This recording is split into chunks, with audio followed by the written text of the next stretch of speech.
శ్రీ గురు రాఘవేంద్ర స్వామి జ్యోతిష్యాలయం మంత్రాలయ ప్రఖ్యాత జ్యోతిష్యులు పండిత్ రమేష్ శాస్త్రి మీ పుట్టిన తేదీ పుట్టిన సమయం చెప్తే మీ జాతకం రాసి మీ జీవిత సంపూర్ణ భవిష్యత్ ఫోను ద్వారా తెలుపబడను.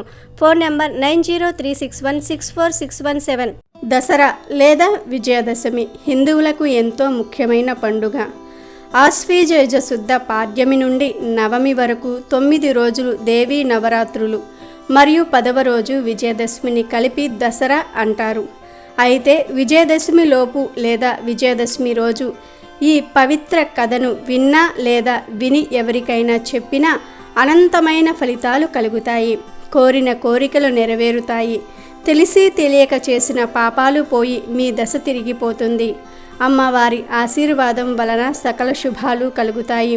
పూర్వం హిరణ్యాక్షుని వంశంలో దుర్గముడు అనేవాడు ఉండేవాడు. వాడు పరమ రాక్షసుడు. అతనికి ఒక దురాలోచన వచ్చింది.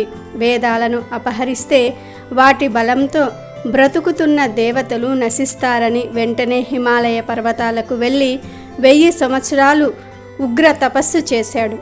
అతని భక్తికి మెచ్చి బ్రహ్మదేవుడు ప్రత్యక్షమై ఏం వరం కావాలో కోరుకోమంటాడు. వెంటనే దుర్గముడు నాకు వేదములన్నీ వశం కావాలి, దేవతలను జయించాలి అని కోరుకుంటాడు. దానికి బ్రహ్మ తదాస్తు అంటాడు. వెంటనే వేదములన్నీ దుర్గముడిలోనికి ప్రవేశించాయి. బ్రాహ్మణులంతా కూడా వేదాలను మర్చిపోయారు. దేవతలందరూ కూడా శక్తిహీనులైపోయారు. యజ్ఞాలు తపాలు జపాలు లేక ప్రకృతి ధర్మం నశించింది.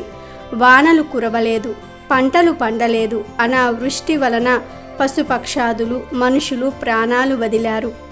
భూమి మొత్తం మృత కళేభరాలతో దుర్భరం అయ్యింది.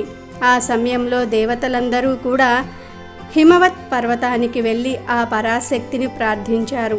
అప్పుడు అమ్మ అందరికీ శాకంబరీ దేవిగా కనిపించింది. అనంతమైన చేతులతో, ఒంటి నిండా కన్నులతో, కోటి సూర్యుల దివ్య తేజస్సుతో, లోకోత్తరమైన లావణ్యంతో ప్రత్యక్షమయ్యింది ఆ తల్లి.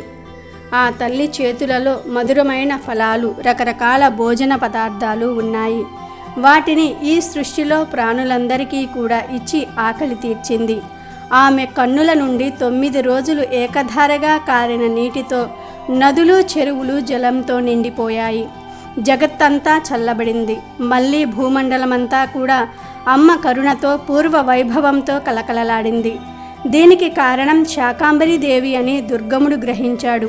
అప్పుడు అమ్మ ఈ సృష్టికి రక్షణ కవచం ఏర్పరిచి ఆ రాక్షసుడితో 11 రోజులు యుద్ధం చేసి దుర్గముడి కన్నులు తీసి సంహరించి అందరినీ కాపాడింది.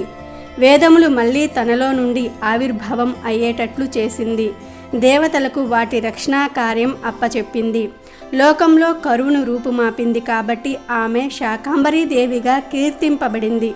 విజయదశమిలోపు ఎవరైతే ఈ కథను వింటారో, విని ఎవరికైనా చెప్తారో వారికి ఉండే పాపాలన్నీ తొలగిపోతాయి.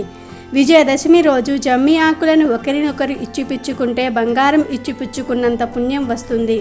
దసరా రోజు ఇలా చేస్తే సంపద వృద్ధి అవుతుందని, అంతా మంచి జరుగుతుందని అందరూ భావిస్తూ ఉంటారు. అలాగే ఈ రోజు పాలపిట్టను చూస్తే అంతా మంచి జరుగుతుంది, అదృష్టం కలిసి వచ్చి ఐశ్వర్యం కలుగుతుంది.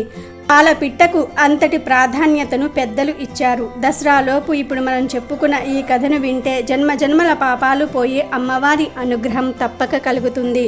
మీరు వినటమే కాకుండా ఇతరులకు చెప్పటం వలన ఐశ్వర్యం వరిస్తుంది. వీడియో నచ్చితే లైక్ చేయండి, షేర్ చేయండి, బట్ సబ్స్క్రైబ్ చేసుకోవడం మర్చిపోవద్దు.